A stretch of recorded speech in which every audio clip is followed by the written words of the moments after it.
Hello everyone, we are Geeks Not Nerds. I'm Captain Logan. And I'm Vince. Welcome to week 3 of our multi-topic extravaganza.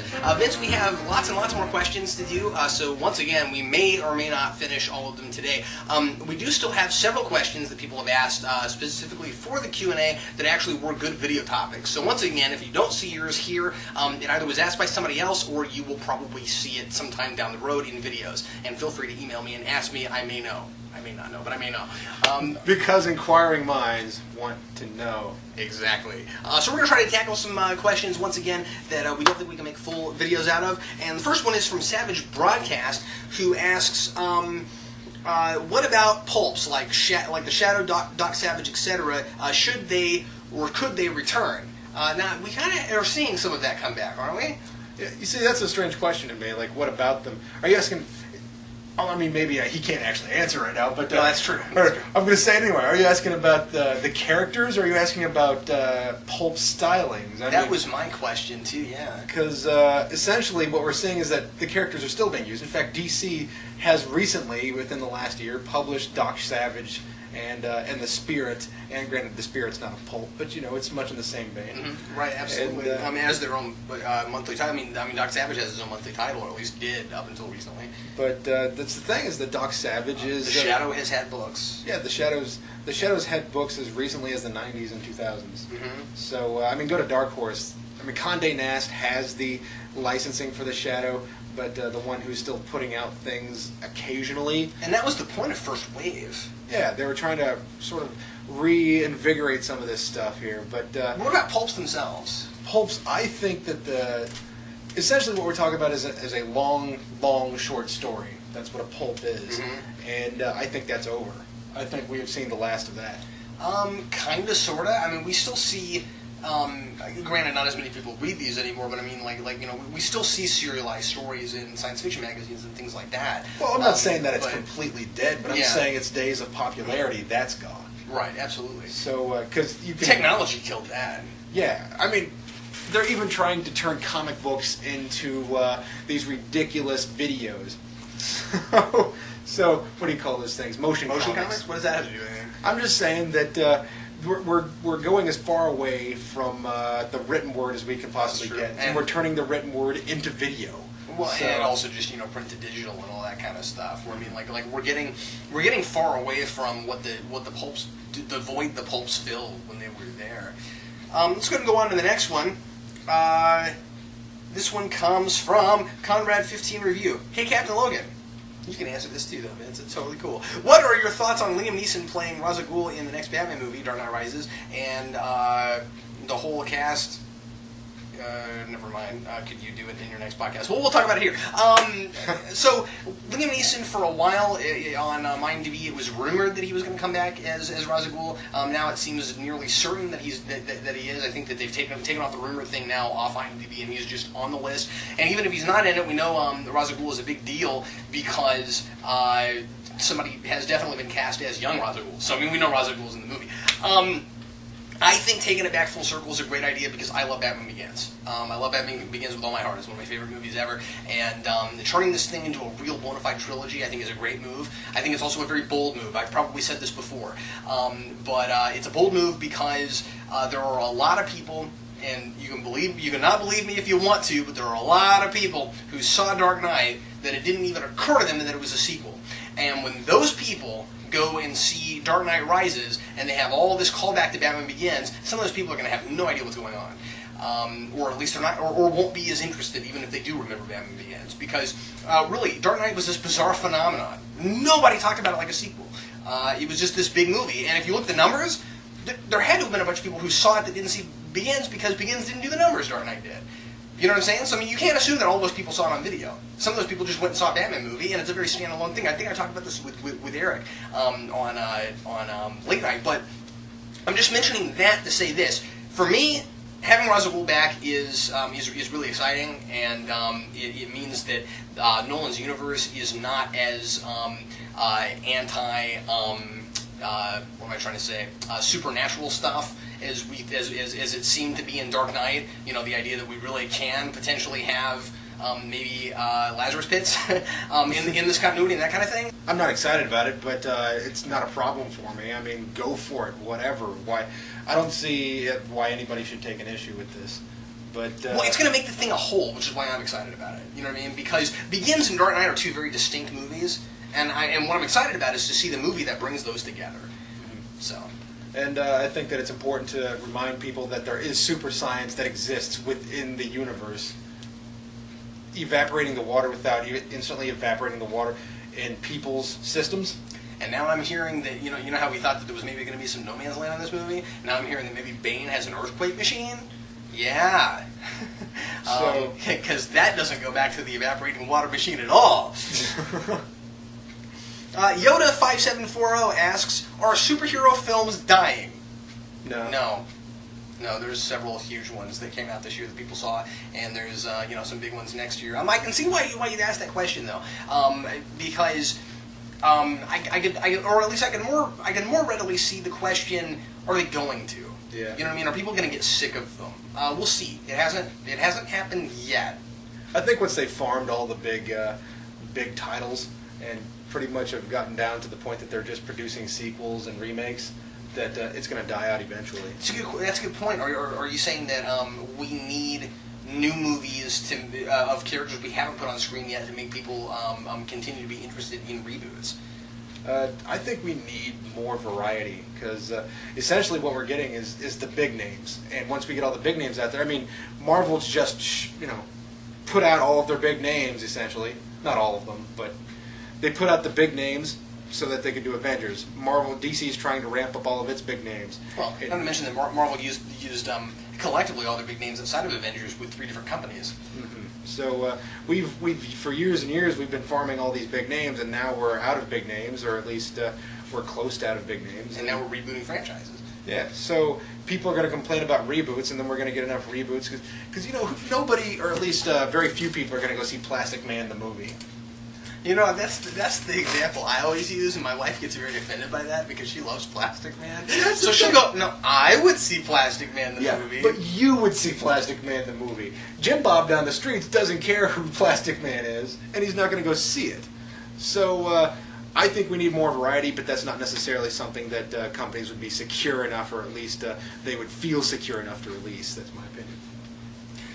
Next question comes from Mason T. Gaines, who asks, is continuity important if you are avidly buying a title every month for years? If story outweighs continuity on monthlies, then character progression is moot in monthly comics if the restart button is hit randomly. That's what he says. What do you think? Hey, that's an interesting...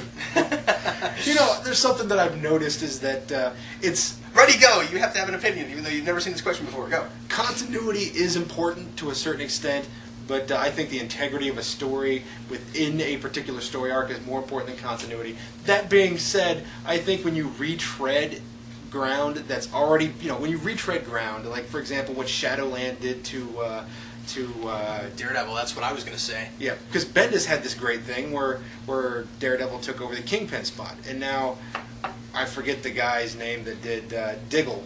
Yeah, Diggle. Mm-hmm. When Diggle made Daredevil take over the hand, man, I'm stuttering. This is ridiculous.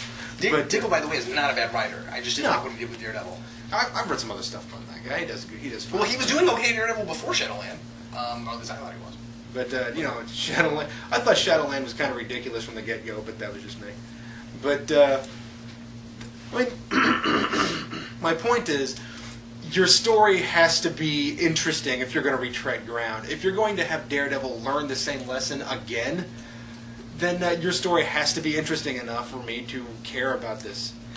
See, here's the distinction I'm going to make with that. You're right. Part of that is because of continuity, and part of that is because we've seen it before, and I think that there's a divide there. I think there's a difference. You know what I mean? Where the fanboy in us could say, well, we don't like that because he's done it before and he's not learned anything and he just did it. You know what I mean? And that's bad if you're keeping up. But I think you also want to see fresh and new things just because you don't like. What I'm saying is, there's a difference between story continuity and the continuity of comic books, if that makes any sense. You know what I mean? Let's not keep rehashing the same stories over and over again on the whole.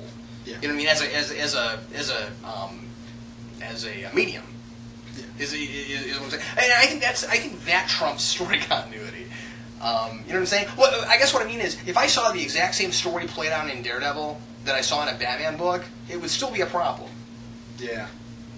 I think something to keep in mind. If you reset continuity, that doesn't necessarily mean the character progression that happened before that is moot, because I agree. Because what you read is valid still.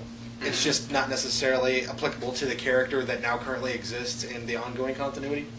So it's the same thing as saying you have a crappy sequel and you have a good, first movie.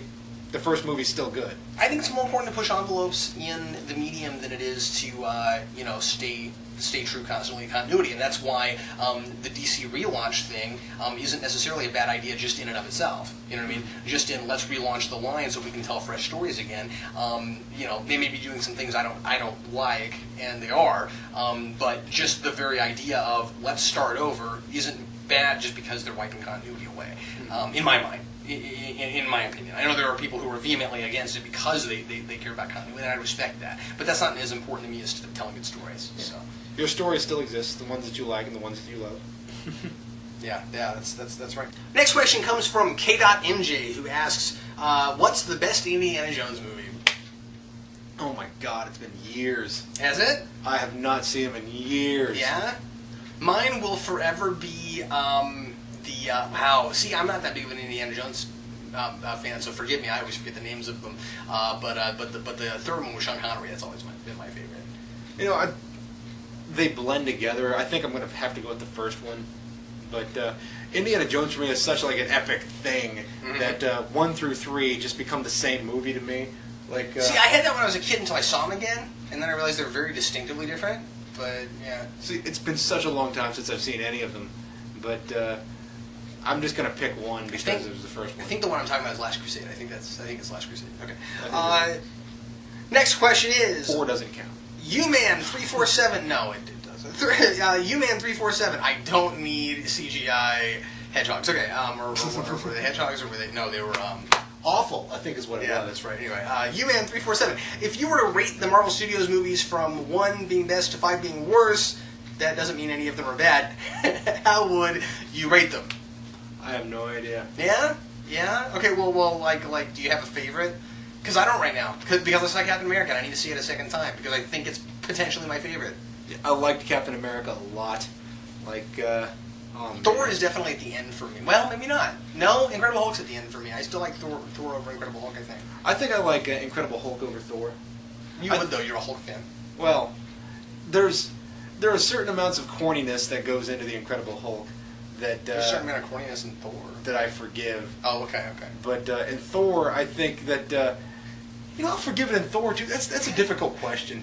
That is because they're all really. I mean, I'm not gonna say they're all on par, but they're very close to all being on par. I'm gonna say that I'm gonna go Cap, Iron Man 2. Although those 3 are very close for me.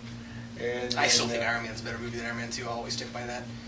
And then I'll go Incredible Hulk and Thor. But. And for now, I'll count mine the same way, except for the last 2 switched.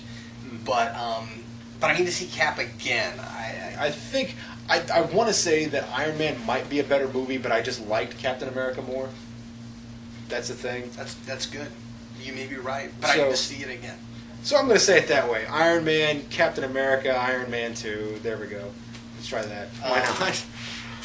Lots of Batman questions. We'll just knock this one out really fast because we've done so much Batman movie stuff. T-Selk5 asks, is it right to reboot Batman after Rises comes out? I'm on the fence about this because that's happening. They're gonna come right out the gate and do a new reboot right after Rises. Let me put it this way: I'm glad they're not doing any more Nolan films after, or at least of that particular continuity after 3. I like trilogies, and a lot of 3 is hard, 4 is impossible, or at least very often has been the case. You know what I'm saying? And Nolan is tired of the continuity, so why would I want anybody else to step in? And there are lots and lots of different ways to do Batman. So let's see some others. Now, having said that, do we necessarily need it to happen right out the gate? I don't know. I hope it's good. You know what I'm saying? So yeah. I'm on the fence. I have to see it. I don't know. Make it good, because we've seen what a guy like the studios that control Joel Schumacher's interpretations. Yeah, right. We've seen what that can happen, what that can do to a franchise. When you wash them out. So I would say take the time to make it good, but I don't care if they reboot it. I think that's fine. I'll take a million different interpretations of Batman, as long as we don't have to watch an origin story every time we have Batman. Golden Gun User asks 3 questions. Let's just knock these out really fast. Do you guys think there should be a true origin story about Deadpool, and do you think it would be handled well? Again, we're not giant Deadpool fans. I like characters like Deadpool who we never entirely know what their origins are, and then it usually is kind of disappointing when you finally know exactly what happened with them. The Joker's like that too.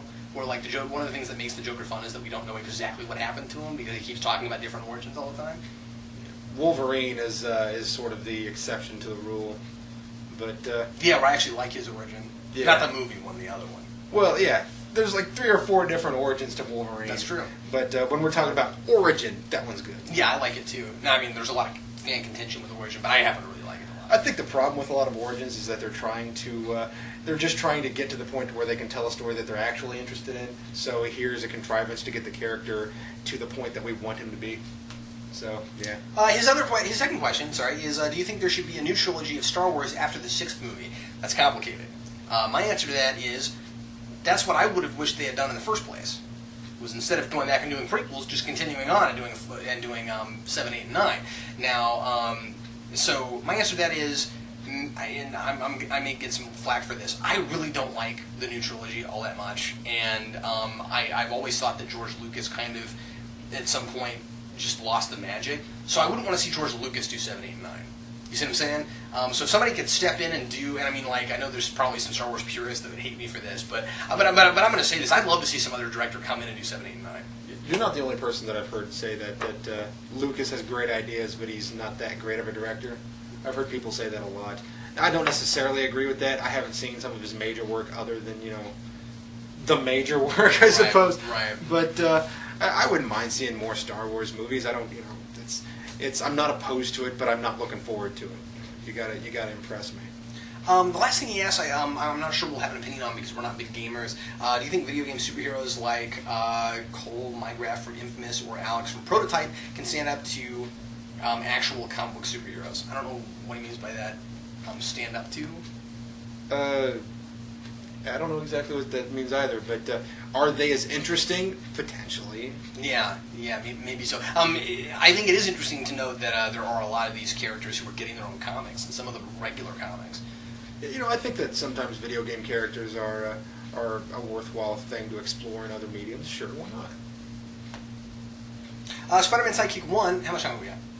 We have about 9 minutes or so. Wow, still? Okay, cool. Let's knock some more of these out. Spider-Man Sidekick 1 asks, do you think a contemporary Mighty Morphin Power Rangers reboot is possible? Yes, I do. I love that this question was asked, because you know what I'm going to say. Yeah. I've been wanting one forever. In fact, I want to write it. I've had ideas in my head running around for a long time about how to do a half-serious Mighty Morphin Power Rangers, because, we put the word Power Rangers in it, and it can't be too serious, you know what I mean? But what I would want to do, and I say I want to write it, obviously I'm never going to get to do that, but if I were going to do it, if I got the chance, what I would do with a Power Rangers reboot is I would make it something that was completely hokey, but nobody in the universe knew it. You know what I mean? We're like they were very serious about everything, but it was just like preposterous, kind of like Fantastic Four. Like I would give Power Rangers like a comic book, like modern comic book Fantastic Four kind of tone. And I would make Lord Zed, like, really scary. That's what I would do. But anyway, I have lots of ideas about that. I won't go into it. But my answer to that is, heck yeah. My answer to that is, I don't know. I know I'm being a little wishy-washy here with some of these questions, but, man, that's, good luck.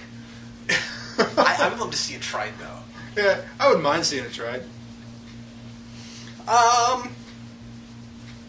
Let's see. Just a Space Cowboy asks, what if Watchmen used the characters that Alan Moore wanted to use? This is kind of interesting. Like how the Comedian was based on Peacemaker, Silk Spectre was based on Nightshade, Manhattan was based on Captain Atom, Night Owl was based on Blue Beetle, etc., etc. More originality he wanted to use but wasn't able to. I don't know. I don't think it would have been the big thing that it was had they not been original characters. I think the continuity fanatics would have had a problem with it. Like, how dare you do that to my characters? But to some extent, I think that Watchmen has influenced these characters outside of of Watchmen to make them a little more like that in certain continuities and certain that's interpretations. Yeah. Like sometimes a question seems a little off his rocker, a little crazy, kind of like Rorschach, but at other times he seems very peaceful. So I'm going to say it's for the best that he didn't. What if they did? It would have had less impact. It would have overall, because they would have been established characters that already weren't that popular. Mm-hmm. And by doing a standalone thing that was more subtle than that, that was a commentary on society, but also on superheroes in general, the general populace was able to pick that up and read it and didn't have to know anything, and it would occur to them too, because it was Alan Moore and because it was this different thing. I mean, it won literature awards. You know what I mean? I'm not talking I mean literature awards. It wouldn't have won those had it been established DC characters, because nobody would have found it. Yeah. Or at least that's my assumption. Hey guys, I've got a question. We have an answer. Do you think Wolverine should wear his mask in the movies? No. I like it without. I'm sorry, that was Dr. Vader 5000 is who asked that. I think that's funny. No, I don't think it would have worked though. I mean, I see why you'd ask it, because I like Wolverine wearing a mask too. But I mean, in that continuity, it was such a non-costume kind of continuity. Yeah, I mean, I like it without. That's the biggest thing I can say is that in order for that mask to work in real life, like for example, you can't even put the wings on Captain America's mask without it looking just a little hokey. Oh, they're gonna do it in Avengers. So it's gonna have wings on his mask, and it looks pretty good. Oh, really? From the preliminary drawings I've seen of it, yeah. Oh well, good luck. But honestly, I never understood why Wolverine wore a mask in the first place. Like, I like Wolverine wearing a mask, but like, what's he hiding? He's hiding his bestial nature. Half the time he doesn't wear a mask. I mean, like, it's not like he has a secret identity. Why does he even wear one? Yeah, that's true. It's like an image, a symbol. He's like, fear my mask. We've done... Oh, you know what? Actually, I'm sorry. I think that was a different person. I think I stuck a question in between this, because I think that question actually came from It's the Phillip. I'm sorry. Because he goes on to say, I've always thought he looked a lot better with his mask on, and I'm disappointed it wasn't used in the films. So this other question from Dr. Vader 5000, I really apologize. Sorry, what are your thoughts on... Oh, I'm sorry, we already answered this question, rebooting Batman. We already talked about that, so let's move on. Simply Woodenly asks, would you like to see Black Cat in a sequel to the new Spider-Man reboot? Maybe. I mean, if it's the kind of continuity that warrants Black Cat. I love Black Cat. I would have liked to have seen her in the Raimi movies. I think she would have fit in there. But we'll have to see how this new franchise works out, and if it's a character that seems to fit.